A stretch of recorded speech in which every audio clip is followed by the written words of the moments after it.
Muy buenas tardes, amigos. Hoy vamos a desarrollar un tema que tiene que ver con el mercado de bebidas, donde Corporación Linde, que tiene ahora nuevos dueños, Arca Continental, una poderosa transnacional mexicana, adquirió a fines del 2015 la mayoría accionaria de esta importante corporación que controla el 67% del mercado de bebidas. Al margen del precio pagado, al margen del valor de las acciones, al margen de las prácticas poco transparentes que llevaron una sanción a esta empresa de parte del organismo regulador, es decir, la Superintendencia del Mercado de Valores, queremos señalar en esta primera oportunidad la importancia y la rentabilidad que tiene esta empresa. Esta empresa es rentable para sus accionistas, ahora que son accionistas mayoritariamente mexicanos, pero que lamentablemente no significa rentabilidad para sus trabajadores, para los más de 3.500 trabajadores. Un indicador de la rentabilidad de la empresa está en relación a los ingresos que ésta tiene. En este cuadro presentamos una gráfica que habla por sí sola, cómo los ingresos a inicios del 2000 no pasaban de los 222 millones de soles y ahora representan más de 2.000, casi 2.500 millones de soles en lo que va del año 2016, ¿no? Esta gráfica es elocuente, habla por sí mismo de cómo en este periodo una corporación líder que está identificada con la forma de ser peruano, porque quien no ha tomado una Inca Kola, la bebida de sabor nacional, pero que ahora ya no es nacional sino es mexicana. Miren ustedes cómo se han incrementado los ingresos de una manera pues casi exponencial, ¿no? Otro indicador que tiene que ver con la fortaleza, el crecimiento económico de una empresa es un indicador que está relacionado con el patrimonio neto. El patrimonio neto es una cuenta del balance general donde de una u otra forma está formado por el capital suscrito y pagado, es decir, las acciones, la representación, el pago de las acciones, la reserva legal, las utilidades no distribuidas y evidentemente es el indicador que refleja cómo poco a poco, año a año, se ha ido fortaleciendo la empresa. Miren ustedes, en el 2004, de un patrimonio de 239, prácticamente se está alcanzando los 776 millones al 2016. Esto refleja de una u otra manera el fortalecimiento patrimonial, pero que lamentablemente no corresponde, o en todo caso no corre paralelo al fortalecimiento del patrimonio de sus trabajadores, que son más de 3.000, casi 3.500 trabajadores entre obreros, empleados y gerentes. Solo entre el 2008 y el 2016, este patrimonio se ha incrementado en 332 millones de soles, ¿no? Esto es importante señalar, está muy bien que se fortalezca el patrimonio, pero así como se fortalece y gana la empresa, también debieran ganar sus trabajadores. Trabajadores de la corporación que lamentablemente no perciben la participación de las utilidades como manda la ley. ¿Por qué? Porque de una u otra forma, antes de llegar a la utilidad imponible, la empresa aplica una serie de gastos, en otras palabras, de beneficios tributarios que tienen las empresas, prácticas no transparentes, compras y ventas al interior de un mismo grupo, sobre todo en el mercado inmobiliario, una serie de, digamos, de partidas que se descargan, que se descuentan para determinar la utilidad imponible, y esto hace que los trabajadores no tengan utilidades, que por el contrario perciban préstamos que en realidad no convienen a los trabajadores porque es de una u otra forma un enganche. Otro indicador que tiene que ver con este fortalecimiento de la empresa, que es clarísimo, los activos fijos. Esta es una empresa que prácticamente está distribuida a nivel nacional en las más importantes ciudades, y todo este crecimiento se debe en última instancia al sudor, al esfuerzo de sus trabajadores, que lamentablemente no están siendo correspondidos, que no están siendo de una u otra manera compensados con las utilidades que la empresa realmente obtiene y que ha permitido su crecimiento. Un indicador, repito, miren ustedes, son las inversiones en capital fijo.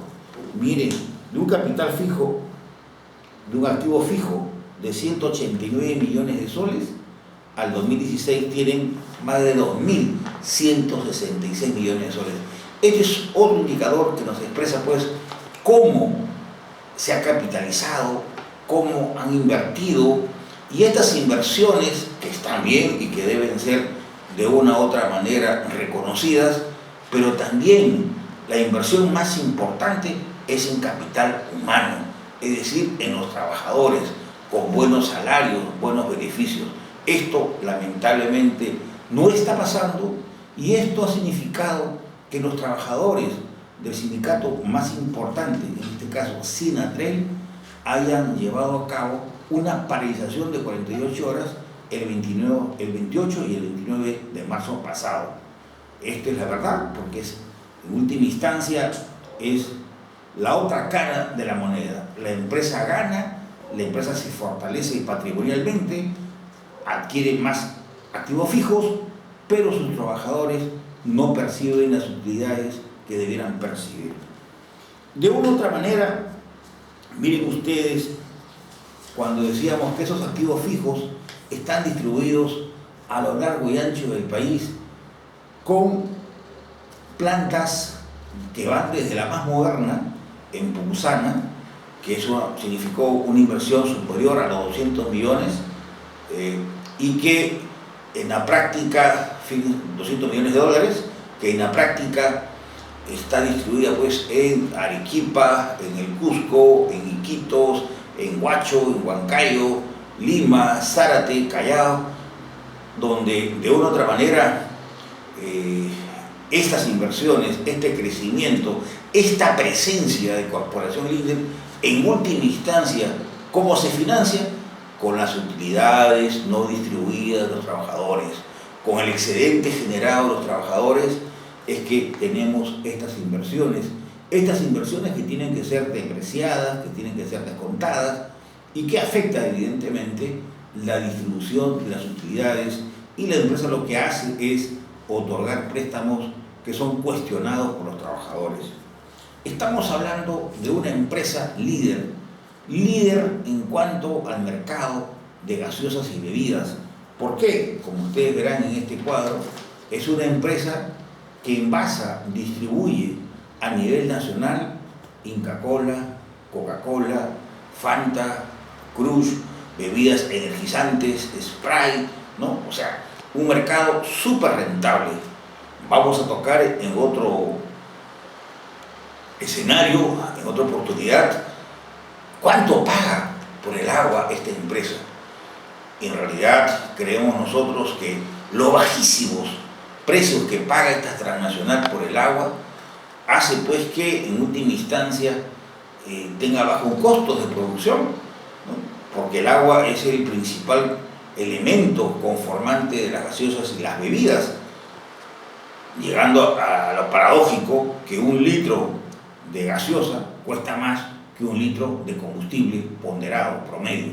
Pero bueno, estas son las bebidas que se venden, estas son las bebidas que se envasan, que se distribuyen por esta transnacional mexicana, Arca Continental, responsable mayor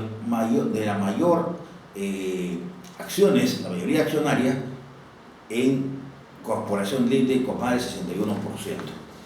Arca Continental es una empresa transnacional mexicana que tiene una presencia no solamente en México, tiene presencia en los Estados Unidos, sobre todo en el sur, en Texas, tiene presencia en España, en Argentina, en Ecuador, en Perú, ¿no? O sea, estamos hablando de la segunda o la tercera embotelladora más importante del mundo, ¿no? Que tiene relaciones especiales con Coca-Cola, ¿no? Con la Coca-Cola Internacional, y claro está, es una empresa que vende por más de 4.500 millones de dólares, es una empresa que tiene posicionamiento global. Esta es la dueña de la mayoría accionaria de la Corporación Linde y que lamentablemente ha heredado las malas prácticas de los accionistas peruanos. Esta es una empresa rentable, una forma, un indicador de ver la rentabilidad. No es la utilidad residual, no es la utilidad neta, es la utilidad operativa. Y miren ustedes esta utilidad operativa, ¿no? De ser prácticamente mínima, incluso hasta negativa en 2000, 2001, ¿no? Menos 28, menos 21 millones. El año pasado ha alcanzado los 531 millones de soles. Y por lo menos desde el año 2006, creciente, pendiente creciente, en aumento, esta utilidad operativa que se define, digamos, ingresos menos los costos de venta, gastos de venta, menos los gastos administrativos, ¿no? Es una utilidad que de una u otra manera nos demuestra qué tan rentable es esta empresa como operaciones en marcha. De una u otra manera estamos nosotros ante una empresa, repito, que invierte, que ha crecido de manera significativa en los últimos 12 años, y un indicador, es verdad, fíjese, es el crecimiento de estas inversiones.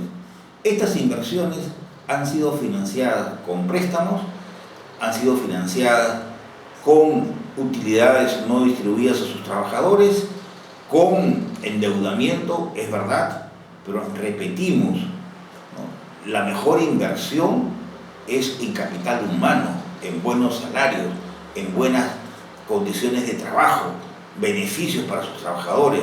Eso no está ocurriendo y es lamentable, porque Corporación Linde es de una otra, es una empresa que está inscrita, cotiza en la bolsa de México, y de una u otra manera su posicionamiento global no va de la mano, su importancia y su rentabilidad no va de la mano o no se corresponde con el trato que dan los trabajadores, que dejan mucho que desear.